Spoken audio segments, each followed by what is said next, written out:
네.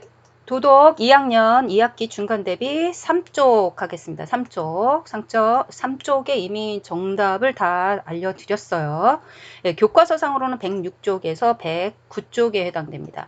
북한 주민들은 어떻게 살고 있고 그들은 우리에게 어떤 존재인가 라는 부분입니다. 106쪽이죠? 예, 보겠습니다. 1번 북한 주민들의 생활 보겠습니다. 생활. 네, 지금은 이제 보니까요. 정치적인 자유는 없다. 보장받지 못한다. 이렇게 보시면 돼요. 정치에 참여하거나 정치적인 활동을 하거나 자기가 원한다면 당에 가입하거나 뭐 이런 게 잘 안 되고 있다. 이렇게 보시면 되겠죠? 경제적인 생활이 어떠냐? 이것도 중요하죠. 당에서 주는 배급에 의존하고 있다. 이렇게 보시면 돼요. 근데 이 배급도 계층이 어떤 계층이냐, 뭐 직업이 어떠냐에 따라서 어떻게 균등하게 배급되는 게 아니라 뭐라 그런다? 차등 배급이 된다는 거예요. 네. 그리고 이제 경제란으로 배급에 문제가 생기면서 생겨난 시장이 있습니다. 그게 바로 뭐다? 장마당입니다. 장마당. 그리고 암시장이에요. 암시장. 네, 암시장은 암거래로 몰래 이루어지는 거죠. 예, 시장에 가면은 사실은 앞에는 그 물건을 진열해 놓지 않고 있어요. 그런데 몰래 얘기하는 거예요. 저기 한국산 저 화장품 있어요? 이렇게 물어보면 아줌마가 저 뒤쪽에서 어디선가 몰래 꺼내다 준다는 거죠. 네, 이렇게 보시면 돼요. 미제 요 화장품이 있나요? 이렇게 물어보면 몰래 꺼내다 준다는 거예요. 이게 바로 이제 암시장이에요. 네. 몰래 주문한 사람만 갖다 주는, 그리고 돈을 주고 받는. 암시장 같은 경우에는 뭐 밀수품도 많이 있고 좀 고가가 많겠죠. 예, 중국제보다는 아무래도 한국제나 아니면 뭐 서양 물건들이 많겠죠. 예, 장마당은 뭐예요? 장이 쓰는 장터다 이렇게 보시면 돼요. 네.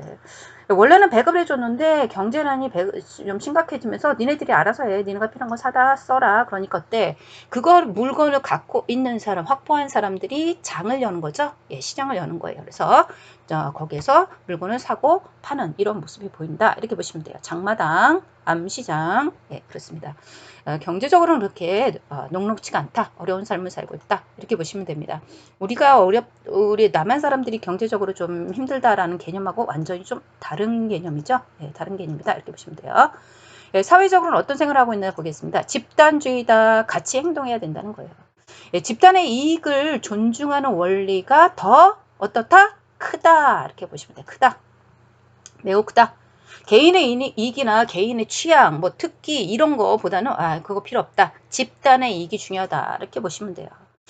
또 하나는요. 사회주의 대원칙입니다. 죄송합니다. 다시 할게요. 사회주의 대가정 원칙입니다.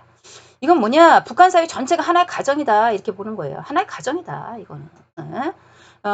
그래서 이제 뭐냐? 수령님. 지금의 수령님은 누굴까? 그렇겠죠. 네. 예, 수령이나 당.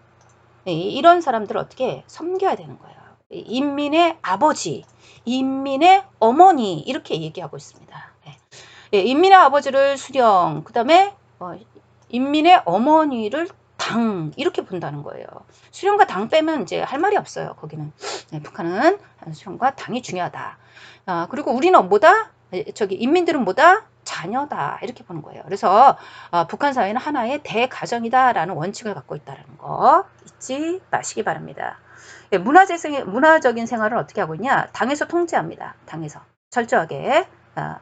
그래서 당에서 철저하게 이제 통제를 하고 있기 때문에 사실 조선 노동당이 추구하는 문화생활을 하겠죠. 표현 방법이라든지 표현 내용도 다 검열을 받는다 이렇게 보시면 돼요. 우리처럼 자기가 뭐 그림을 그려서 자유롭게 그려서 전시회를 갖는다 이거는 뭐 좀 불가능하다 이렇게 보시면 되겠죠. 예, 문학이나 예술도 정권 유지의 수단으로 사용이 됩니다. 그들을 당을 칭송하거나 수령을 칭송하는 대부분이 수령을 칭송하는 노래들이 많더라고요. 춤도 그렇고 연극도 그렇고 그래서 문학이나 예술도 정권 유지의 수단이고 있다 이렇게 알아주시면 되겠습니다. 그렇다면 이제 제일 중요한 게 이제 북한 주민들이 그럼 우리한테 어떤 존재냐, 어떤 의미를 갖고 있느냐, 이걸 좀 봐야 되겠죠? 네.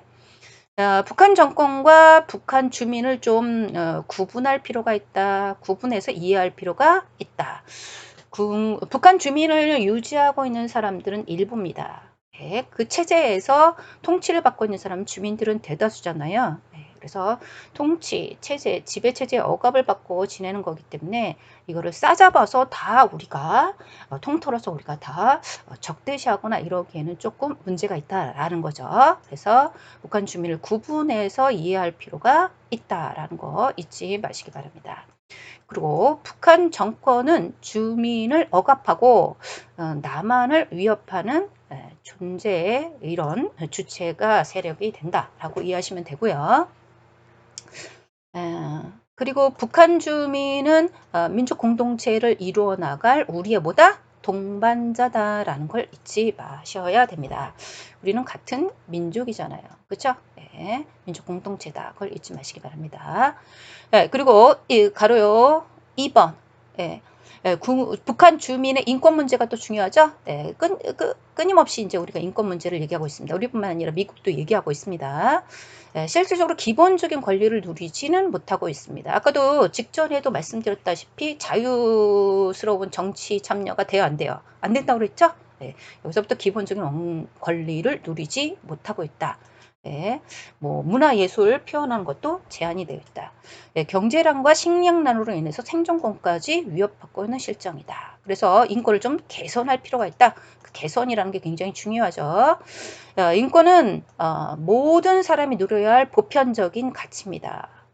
그렇기 때문에 북한 사람이라고 해서 인권이 필요 없다. 그건 아니라는 거예요. 그래서 북한의 인권 문제에 대해서 국제사회, 한국뿐만 아니라 국제에서 끊임없이 비판을 하고 있는데 잘 이제 수렴은 안 하고 있죠. 북한 정부에서. 우리 정부에서도 북한 인권 백서라는 것을 발간하고 있습니다. 책입니다. 북한 인권 백서, 북한의 인권이 지금 어느 상태인가라는 거를 한국의 통일연구원에서 센터를 마련했어요. 북한 인권 센터를 해서 북한 이탈 주민들을 통해서 북한의 인권 지금 현재는 어떤지 계속 업데이트하는 거죠.